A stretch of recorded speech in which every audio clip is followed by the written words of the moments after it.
नमस्कार, मैं हूं आपके साथ प्रगति और आप देख रहे हैं टोटल टीवी। शहर की छोटी सरकार बनाने की कवायद लगातार जारी है। सोनीपत वार्ड के 10 से बीजेपी ने जीत हासिल कर ली है। बीजेपी के संजय कुमार 1257 वोटों से जीत चुके हैं। कांग्रेस के उम्मीदवार सतपाल को हराया है। तो बड़ी खबर आपको बता दें, जहां कई जगहों के कई वार्डों के नतीजे सामने आ चुके हैं और ज्यादातर जगहों पर ज्यादातर वार्डों में या तो बीजेपी के उम्मीदवारों ने जीत हासिल की है, नहीं तो निर्दलीय उम्मीदवार ने जीत अपने कब्जे में ली है। सोनीपत वार्ड के 10 से बीजेपी की जीत हुई है। बीजेपी के संजय कुमार ने 1257 वोटों से जीत हासिल की है। कांग्रेस के उम्मीदवार सतपाल को हरा दिया है। तो बड़ी खबर अपने दर्शकों को लगातार बता रहे हैं, जहां नगर निकाय चुनाव के नतीजे सामने आना शुरू हो गए हैं और ऐसे में शहर की छोटी सरकार बनाने की कवायद अब लगभग खत्म होती हुई नजर आ रही है। कई जगहों पर निर्दलीय उम्मीदवार, इसके अलावा कई जगहों पर बीजेपी के उम्मीदवारों ने जीत हासिल कर ली। हालांकि कुछ जगह ऐसी भी जहां कांग्रेस फिलहाल बढ़त बनाए हुए है। ज्यादा जानकारी के लिए, ज्यादा चर्चा करने के लिए हमारे साथ एसोसिएट एडिटर देवेंद्र कथुरे जी बने हुए। देवेंद्र जी, निकाय चुनाव के नतीजे अब लगभग सामने आ चुके हैं, सामने अभी आ भी रहे हैं, लेकिन एक तस्वीर जो बेहद दिलचस्प, ज्यादातर जगहों पर या तो बीजेपी ने जीत हासिल की है या फिर निर्दलीय उम्मीदवार, जो कि बीजेपी से बागी हुए थे उम्मीदवार, निर्दलीय खड़े हुए चुनावी मैदान में उतरे, उन्होंने जीत हासिल की है। कांग्रेस कहीं पे भी फिलहाल अभी आगे बढ़ती हुई नजर नहीं आ रही। हालांकि कुछ जगह ऐसी भी है जहां कांग्रेस ने जीत हासिल कर ली है, लेकिन ज्यादातर जगहों पर बीजेपी और निर्दलीय में टक्कर।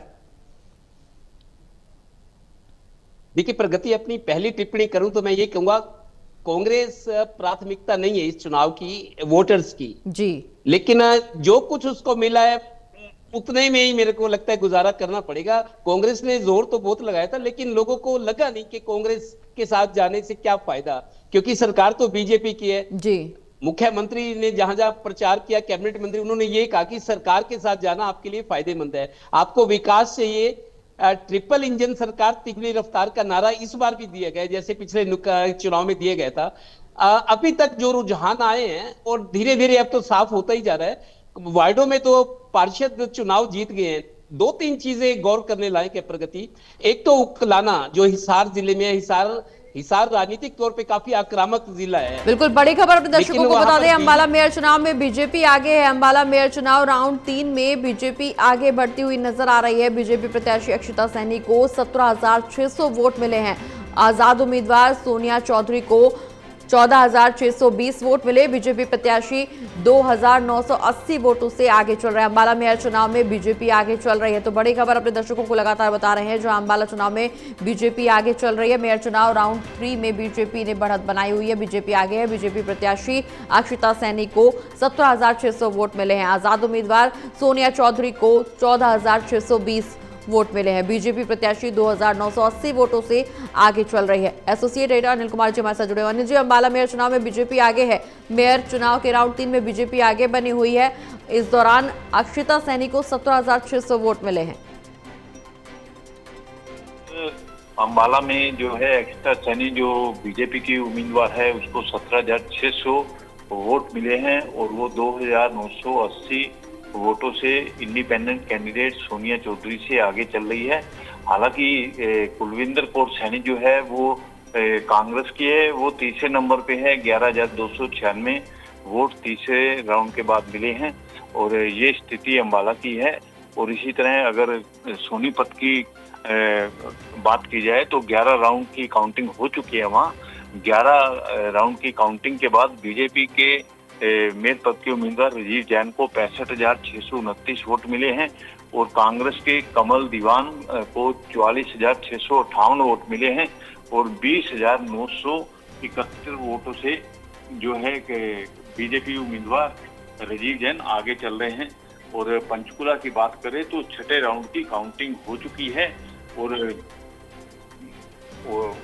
उनको जो है 20,290 वोट मिले हैं। 13,282 वोटों से वो आगे चल रहे हैं। जी बिल्कुल अनिल जी, बने रहिए हमारे साथ, हम लौट रहे हैं आपके पास। लेकिन इस बीच नगर निगम चुनाव के नतीजे लगातार सामने आ रहे हैं और जिस तरह से शहर की छोटी सरकार को लेकर के तस्वीरें सामने आ रही हैं, निश्चित रूप से बीजेपी और निर्दलीय में टक्कर देखने को मिल रही है। ज्यादातर जगहों पर निर्दलीय ने बढ़त बनाए हुई है और बीजेपी भी कई जगहों पर आगे चल रही है। कई जगहों पर बीजेपी की जीत भी सामने आ रही है। कथुरे जी लगातार हमारे साथ बने हुए थे। कथुरे जी, हम चर्चा कर रहे थे, अब लड़ाई जो है निर्दलीय और बीजेपी में देखने को मिल रही है और निर्दलीय में भी ज्यादातर उम्मीदवार वही जो बीजेपी से भागे हुए।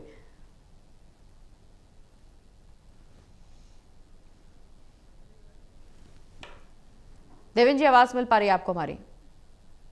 जी जी जी जी प्रगति। बिल्कुल देवेंद्र जी, जिस तरह बिल्कुल, से हम अभी हम नगर निगम चर्चा के चुनावों का आकलन करें तो यहाँ पर सही या गलत में नहीं, सही और सही में ही लड़ाई चल रही है। बीजेपी की ज्यादातर जगहों पर जीत हुई है और इसके अलावा जिन जगहों पर बीजेपी की जीत नहीं है वहां पर निर्दलीय उम्मीदवार आगे बढ़त बनाए हुए हैं, जीत हासिल कर चुके हैं। कांग्रेस का हम पहले भी जिक्र कर चुके हैं कि कांग्रेस की लड़ाई नहीं है, यहाँ पर बीजेपी और निर्दलीय के बीच में लड़ाई नजर आ रही है। देखिए प्रगति, ये जो चुनाव है जिस पर हम चर्चा करें, ये चुनाव चेहरे का चुनाव है मेरे हिसाब से। निकाय चुनाव जो होता है, जी क्योंकि छोटा चुनाव होता है, गली मोहल्ले का है, 2-3 हजार 4 हजार वोट एक वार्ड में रहते हैं। चेहरे का चुनाव है। यही वजह है कि पिछले कुछ चुनाव में हम देखें, चाहे वो नगर पालिका हो, नगर परिषद, नगर निगम, 3 टायर सिस्टम है, तो इसमें निर्दलीय काफी चुन कर आते हैं। देखिए विधायक और लोकसभा तो निर्दलीय लड़ना बहुत ही मुश्किल है, क्योंकि 8-9 विधानसभा, लेकिन निर्दलीय विधानसभा भी लड़ लेते हैं कई चुनाव। लेकिन ये छोटा चुनाव है, इसमें चेहरे पर, साख पर चुनाव लड़ा जाता है। और जो रिजल्ट हम देख रहे हैं रेवाड़ी में, अभी हालांकि फाइनल रिजल्ट्स आएंगे, लेकिन रेवाड़ी में 18 वार्ड में 12 निर्दलीय जीते, 5 बीजेपी के खाते में और 1 कांग्रेस में। यही स्थिति उकलाना में है, जैसा मैं कह रहा था। तो बड़ी खबर आपको बता दें, हरियाणा नगर निगम चुनाव को लेकर के बधाई दी है मुख्यमंत्री नायब सिंह सैनी ने। जीतने वाले सभी उम्मीदवारों को बहुत बहुत बधाई। हरियाणा नगर निगम चुनाव को लेकर के बड़ी खबर आपको बता दें, जहां जीतने वाले सभी उम्मीदवारों को हरियाणा के मुख्यमंत्री नायब सिंह सैनी ने बधाई दी है। हरियाणा नगर निगम चुनाव को लेकर के मुख्यमंत्री नायब सिंह सैनी ने सभी उम्मीदवारों की हौसला अफजाई की, सभी को जीतने पर बधाई दी है। कथुरे जी लगातार हमारे साथ बने हुए हमारे एसोसिएट एडिटर। कथुरे जी, निगम चुनाव के नतीजे जिस तरह से सामने आ रहे हैं, अब मुख्यमंत्री नायब सिंह सैनी में भी खुशी देखने को मिल रही है, जीतने वाले सभी उम्मीदवारों को बधाई दी है। देखिए प्रगति, मुख्यमंत्री ने सही समय पर सही काम किया है, बधाई दी है। बधाई तो मिलनी भी चाहिए। बिल्कुल, जिनको बधाई मिली है उनको, वो लोगों को कह सकते हैं कि मुख्यमंत्री का फोन आया है। दरअसल बीजेपी की ये स्ट्रेटजी का हिस्सा होता है, जो स्ट्रेटजी बनी है उसका एक हिस्सा है।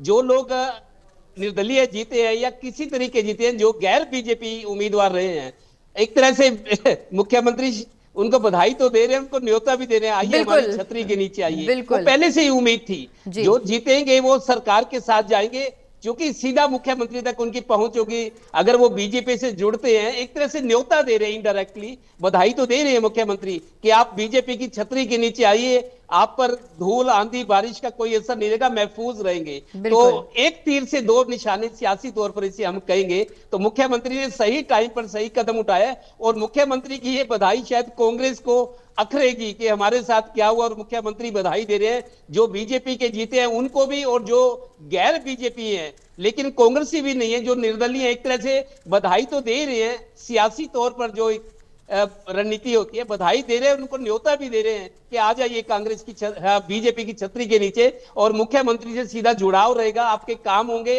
विकास की गति तेज होगी। और वैसे इस बार भी नारा है, ट्रिपल इंजन सरकार, तिगनी रफ्तार। जी बिल्कुल, निश्चित रूप से अब ट्रिपल इंजन की बीजेपी की सरकार नजर आने वाली है, क्योंकि अगर हम इस दौरान वार्डों का जिक्र करें या जगहों का जिक्र करें तो रेवाड़ी, सापला, उकलाना और धारूड़ा, यहाँ की तस्वीरें तो लगभग साफ हो चुकी हैं और ज्यादातर जगहों पर बीजेपी और निर्दलीय ही टक्कर में नजर आ रहे हैं। कांग्रेस फिलहाल आगे पीछे कहीं नजर नहीं आ रही।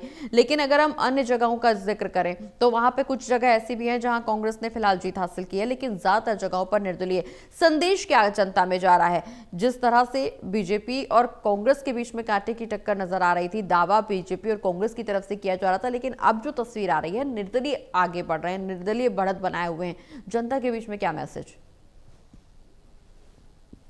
देखिए प्रगति, बड़ा पद मेयर का है, जो 7 निकाय चुनाव है उनमें सबसे बड़ी 3 नगर निगमों की बात है। नगर निगम का चुनाव थोड़ा उसका प्रोफाइल वाला चुनाव कहते हैं, मतलब एडवांस चुनाव कहते हैं बाकियों के मुकाबले। तीनों मेयर सीटों पर बीजेपी बढ़त बनाई, और अच्छी खासी बढ़त है। मेरे को लगता है दूसरे कैंडिडेट का, जो अभी बीजेपी से नीचे हैं, पीछे हैं, उनका कवर करना बहुत मुश्किल है। हजारों की लीड चल रही है, सोनीपत हो, पंचकुला हो, अंबाला हो। तो मेयर पद, जो बड़े पद हैं, उस पर बीजेपी का कब्जा होता दिख रहा है। बिल्कुल, पिछले साल जो 10 नगर निगमों के चुनाव हुए थे, मार्च में हुए थे पिछली बार, अब मई चल रहा है अगला साल, तो मार्च पिछले साल जो चुनाव हुए थे 10 नगर निगमों में 9 जगह मेयर बीजेपी के बने थे।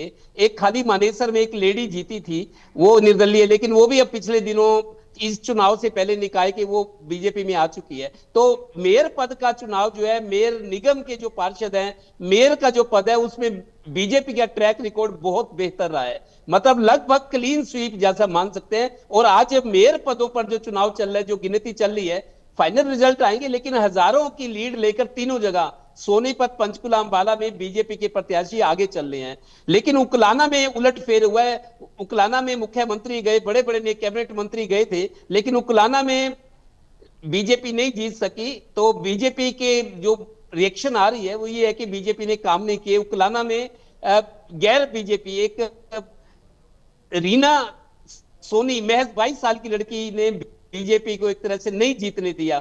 ये उसकी उसकी मतलब एक अच्छी शुरुआत है राजनीतिक पारी की। ऐसे ही आप देखिए रेवाड़ी में 18 वार्ड है, 18 में 12 पार्षद अगर निर्दलीय जीत कर आ रहे हैं, 5 बीजेपी और 1 कांग्रेस। धारूड़ा में भी ऐसी है, निर्दलीय जीत कर, मतलब ये बीजेपी को सेटबैक नहीं है।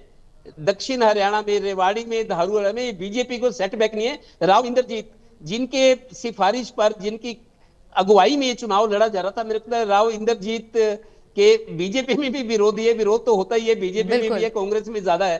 तो जिस तरीके से कहा जा रहा था कि राव इंद्रजीत की साख दाव पर है, तो राव इंद्रजीत अपने उम्मीदवारों को नहीं जिता पाए, निर्दलीय ज्यादा जीते हैं। और अब मेरे को लगा डैमेज कंट्रोल बीजेपी या राव इंद्रजीत कैसे कर सकते हैं, जो निर्दलीय जीत कर आ रहे धारूहेड़ा पालिका और रेवाड़ी नगर परिषद, उन निर्दलीयों को बीजेपी की छतरी के नीचे लाया जाए, ये विश्वास दिलाया जाए कि विकास बहुत तेज होगा, आप हमारे साथ आओ, इसी में आपका फायदा है। और कांग्रेस के पास क्या रखा है? और कांग्रेस तो अभी हाथ मलती दिख रही है, पहले भी कुछ नहीं मिला था, अब भी खास कुछ नहीं मिला, लेकिन सबक जरूर मिला है कांग्रेस को। और उकलाना में, रेवाड़ी में और धारूहेड़ा में नसीहत और सबक बीजेपी को भी मिला है कि राज अच्छा चलाना है तो लोगों के दिलों पर राज करना पड़ेगा। कोई आरोप ना लगा सके कि काम नहीं हुआ, कोई आरोप ना लगा सके कि जो विपक्ष के क्षेत्र हैं उनमें पूरा उस तरीके विकास नहीं हुआ जैसे बीजेपी प्रतिनिधियों के क्षेत्रों में हुआ है। तो बीजेपी और कांग्रेस के लिए, दोनों के लिए सबक है उकलाना, धारूहेड़ा और उकलाना, धारूहेड़ा और रेवाड़ी। हालांकि ओवरऑल देखें तो बीजेपी की परफॉर्मेंस अच्छी नजर आ रही है। बिल्कुल, निश्चित रूप से बीजेपी की परफॉर्मेंस अच्छी है। आप बने रहिए हमारे साथ देवेंद्र जी, हम लौटेंगे आपके पास, लेकिन इस बीच हमारे साथ वीरेंद्र सोनी जी जो कि वरिष्ठ पत्रकार है वो भी जुड़े हुए हैं। वीरेंद्र जी, जिस तरह से तस्वीरें अब सामने आना शुरू हो गई हैं, धारूहेड़ा, उकलाना, रेवाड़ी या सांपला, इनका जिक्र करें, यहाँ की तस्वीरें लगभग साफ हैं। यहाँ पर ज्यादातर जगहों पर निर्दलियों ने जीत हासिल की और बची हुई जगहों पर बीजेपी, कांग्रेस फिलहाल टक्कर में कहीं नजर नहीं आ रही है। कुल मिलाकर के जनता ने ये स्पष्ट कर दिया है कि जो जमीनी मुद्दे हैं उस पर उतरना और उस पर खरा उतरना भी सरकार के लिए, सत्तासीन पार्टी के लिए भी बेहद जरूरी है। जनता को नजरअंदाज नहीं किया जा सकता, जमीनी मुद्दों को दरकिनार नहीं किया जा सकता। जनता से जुड़े जमीनी मुद्दों को ध्यान में रखना बेहद जरूरी, तभी जनता का समर्थन मिलेगा। देखिए, इन चुनाव परिणामों ने स्पष्ट कर दिया है कि जो लोग सड़क पर आकर जनता की लड़ाई लड़ते हैं जी, वो जनता उनको स्वीकार करती है और उनको ही चुनती है। अब चाहे हम उकलाना की बात करें, चाहे हम सांपला की बात करें, चाहे हम रेवाड़ी की बात करें, तो इसमें स्पष्ट है कि जनादेश उसी के साथ है जो जनता के लिए संघर्ष करता है, जो ड्राइंग रूम में रहता है। कांग्रेस की साथ यही स्थिति है, तो जो ड्राइंग रूम में रहने वाले लोग हैं, जनता उन्हें किसी भी कीमत पर स्वीकार नहीं करती। अब उकलाना के अंदर श्रीनिवास गोयल की पुत्रवधू की हार इस बात का संकेत है कि अगर आप जनता से कट जाओगे, जनता के बीच नहीं रहोगे, जनता के मुद्दों के लिए संघर्ष नहीं करोगे, तो जनता आपको स्वीकार नहीं करेगी। तो कांग्रेस के लिए अभी लड़ाई बहुत मुश्किल है। जितने भी ये परिणाम है सब आशा के अनुरूप है, कोई अप्रत्याशित परिणाम नहीं है, कोई परिणाम एकाएक में परिवर्तन हो गया हो ऐसा है नहीं। ये परिणाम पहले से ही अपेक्षित थे और उसी के अनुसार है। और भारतीय जनता पार्टी को इसलिए सोचना पड़ेगा दक्षिणी हरियाणा में कि वहां एक नई भारतीय जनता पार्टी है जो राव इंद्रजीत के समर्थन से है, और दूसरी जो पुरानी भारतीय जनता पार्टी जो पुराने निष्ठावान और समर्पित कार्यकर्ता है। तो पार्टी को इस बात की भी ध्यान रखना होगा कि जो समर्पित और निष्ठावान कार्यकर्ता है उनकी उपेक्षा ना हो। और देखिए, अगर हम बात करें पंचकुला के अंदर, तो भारतीय जनता पार्टी ने अपने पुराने कार्यकर्ता को मैदान में उतारा। भाई श्यामलाल बंसल तो बहुत पुराने कार्यकर्ता है, 70 वर्ष के हैं, 3 विधानसभा चुनाव लड़ चुके हैं, लेकिन सफलता नहीं मिली। और राजीव जैन भारतीय जनता पार्टी से जुड़े हुए हैं, वो विकास पार्टी थी, हरियाणा विकास पार्टी थी, आकर भारतीय जनता पार्टी में उन्होंने अपना स्थान बनाया, संगठन में भी काम किया है। और उनकी पत्नी कविता जैन ने भी अपने एक छाप छोड़ी है। और राजीव जैन जो है पिछली बार 9 महीने के लिए मेयर बने थे, अब पार्टी ने उनको उम्मीदवार बनाकर पूरा 5 वर्ष का कार्यकाल मिलने जा रहा है। वो 5 वर्ष के कार्यकाल के आधार पर ही आगे चलकर उनकी लोकप्रियता का आकलन होगा। इस समय वो लोकप्रियता के शिखर पर है, इसमें कोई संदेह नहीं है। और तीनों नगर निगमों में अगर सबसे बड़ी जीत होगी तो सोनीपत की ही होगी। और ये देखना सिर्फ इस बार इतना रुचिकर है, क्या भारतीय जनता पार्टी अपना पिछला रिकॉर्ड तोड़ पाएगी? जो पिछली बार जितनी जीत हुई थी, क्या उससे ज्यादा होगी या उससे कम होगी? सिर्फ ये चर्चा का विषय, ये रुचि का विषय है। जीत तो निश्चित है भारतीय जनता पार्टी की, इसमें कोई संदेह नहीं है, लेकिन बस इतनी रुचि है कि ये जीत का ग्राफ कितना बढ़ता है। जीत का ग्राफ बढ़ने से भारतीय जनता पार्टी की सरकार को बूस्टर डोज मिलेगी। और कांग्रेस के लिए तो अभी राह कठिन ही है। कांग्रेस के लिए अभी ये स्पष्ट संदेश है कि अभी जनता के मुद्दों बिल्कुल